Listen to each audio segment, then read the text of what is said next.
मित्रांनो, जय श्रीराम. महाराष्ट्रातील अनेक भागांमध्ये सध्या पावसाने थैमान घातले. सप्टेंबर महिना संपत आला तरी सुद्धा पाऊस काही कमी व्हायचं नाव घेत नाही.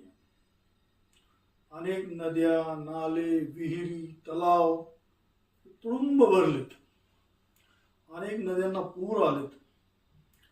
या पुरामध्ये कितीतरी माणसं, जनावर, शेळ्या, घरं, दारं, दुकानं लोकांचे वाहून गेलेत. नुसते जनावरं आणि प्रॉपर्टीज नाही, पण बऱ्याच ठिकाणी अतिशय वाईट परिस्थिती म्हणजे शेत जमीनच वाहून गेली. ती इतक्या प्रमाणामध्ये मातीची वाहून गेली आहे की त्या ठिकाणी आता कित्येक वर्ष भविष्यामध्ये शेती करणं सुद्धा शक्य होणार नाही. राज्य सरकार, केंद्र सरकार हे आपापल्या परीने मदत करते,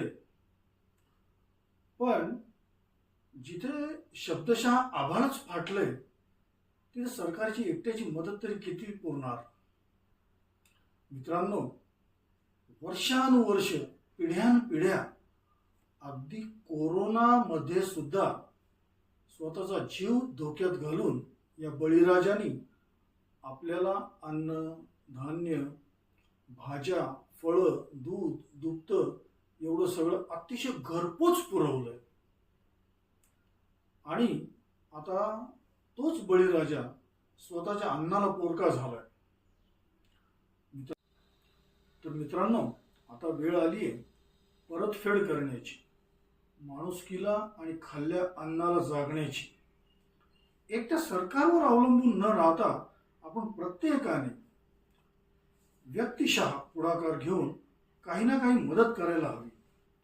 कोणी कपडे, कोणी बांधकाम साहित्य, कोणी शेळ्या, कोणी बकऱ्या, कोणी कोंबड्या, गाई, दूध दुभती जनावरं, शेतीची अवजारं, ज्याला जे शक्य असेल त्यांनी तिची मदत करावी आणि ती करायलाच हवी.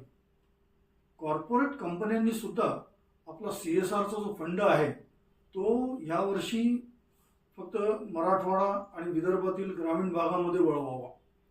मी शासनाला सुद्धा नम्र विनंती करतो की शासनाने हे वर्ष दुखवट्याचे जाहीर करावं.